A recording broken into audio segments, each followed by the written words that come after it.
If you have launched a podcast in 2026, now it feels kind of weird. You're a few weeks into it, not as excited as you expected. Doesn't feel bad. You just feel kind of off. Then this video is 100% for you because no one really talks about a lot of the stuff I talk about when it comes to podcasting, if you think about it. But you imagine your launch day feeling like a high. Like, oh, I'm on top of cloud nine. I launched my podcast. Everyone's going to listen to it. I'm going to get great feedback. The numbers are always going to be like this. Man, this feels so good. Man, it's like you're chasing that high.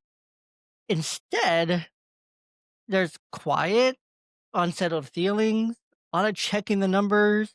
Talked about that in the last episode or last video. So make sure you go back and watch that if you want to. And then go back to the video before that when I talk about what to do in the first 30 days after you launch. But anyways, we're back to here. Let me say this clearly right now. Nothing is wrong with you. Nothing is wrong with your podcast. What you're feeling is normal. Once you understand why it feels that way, everything's gonna get easier. What does this mean? Well, the honeymoon crash that no one warned you about. Everyone wants to tell you to start a podcast. Everyone wants to tell you it's gonna be great, it's gonna be super fun. But no one really warned you about this honeymoon crash. Before you launched, there was anticipation, there was ideas, there was energy, there's new followers, there was comments, there was all this great engagement on social media that this is going to be something feeling. Then you launched, then real life showed up. Episodes still need to be recorded, schedules still exist, numbers are quiet, feedback and minimal. All the people who said they were going to listen probably didn't. And suddenly, dopamine drops. This sound familiar? This is what I call the honeymoon crash. You didn't lose motivation. You didn't mess anything up. You moved from anticipation to execution. I remembered every show I've launched, from Ball Boy Talk to Young Dad Podcast to Patriarchy Principles to Biracial Broadcast to Evergreen Report to this channel itself. Remember all of it along the way, right? And after I've launched, man, I remember feeling so good, like so excited, like so like this is gonna be something, this is gonna be great. Like, man, I have something great there. But then it dips once you see that first set of numbers, that first month, those first few episodes, whether they're doing well or not doing well, or maybe they're not growing at the rate you expected them to, and you're telling yourself just be thankful for the numbers that you do have. Been there. Everyone who started a podcast has been there. The moment you realize no one really talked about this, that was a tough part of my podcasting journey. I almost quit. I wanted to quit. I should have quit. I didn't quit, but I wanted to. This is normal. Don't feel like it's not. I've been there. I felt those emotional dips. Other podcasters have as well. You're not alone. Honeymoon crash is very, very real. So now you're going in this weird phase, like I mentioned, from anticipation to execution, from dreamer to creator. Before you launch, before you launched, you were dreaming. After you launch, you're creating. The shift kind of messes with people because dreaming feels exciting and limitless. I'm going to do 1,000 episodes. I'm going to record every week on this day at this time. I'm going to record. It's going to be great. We're going to be great co-hosts. We got a great product. We're going to have endless topics to talk about, and it's all limitless. Creating, however, is repetitive, imperfect, exposed. Now your voice is out there. Your story's out there. Your thoughts are out there. It's all public. It's real. Well, the real thing feels heavier than ideas. Sorry. That discomfort doesn't mean you chose the wrong path. It means you're becoming someone new. So why does all the silence feel so loud? Well, that's another reason this feels weird. It's quiet. There's not a lot of comments. There's not much feedback. There's not that many messages. And your brain fills in the gaps. Is anyone listening? Did I make a mistake? Does this even matter?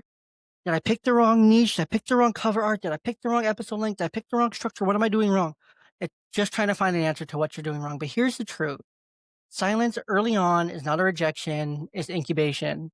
Your podcast is still being discovered, it's still being sampled, and it's still being slowly trusted. And I can tell you, so many times along my journey, creating podcasts, creating Young Dad podcasts at different stops along the way in the last 3 years. There have been times where, man, it's quiet. Numbers are really low. To anyone listening, I'm posting really great, fun, creative interviews, posting the long form. I'm posting here, I'm posting there, I'm promoting it here, I'm promoting it here, I'm putting it here, I'm talking about it here, I'm talking about it here. But does anyone actually like, did I do something wrong? Did I piss people off? Did I offend people? And I know I've done that before. So I can't really use that as an excuse. But you know what I mean? It's like, what did I do wrong? What made people not stop listening? Why are they not listening? What did I do that they're not engaging with me on social media anymore? I'm not even getting as many likes as I used to. We're in a likes economy. Likes don't mean anything. And you assume that this all means failure, but it doesn't. It just means you weren't being discovered. Maybe you lost some trust. Maybe you need to rebuild things. And that's okay. That's part of podcasting. And so in this phase, you're actually doing really important work. Even though it feels awkward, the phase is doing something critical. It's teaching you how to create without applause. Your first couple episodes probably came with a lot of applause. Your next few, well, probably doesn't. And there probably won't be many that do. And that's a superpower. You're learning discipline over dopamine. You're learning purpose over praise, consistency over validation.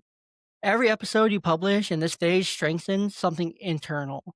And that internal strength is what allows you to handle growth when it comes, because growth without grounding breaks people. So, how do you move through this phase? How do I move through from getting out of this awkwardness? Quiet is so loud. Well, first, what I want you to do while your podcast feels weird. First thing is name the phase. Say this is the awkward middle that Coach Jay talked about. This is normal. Keep your commitment small and doable. One episode, 1 week, that's it.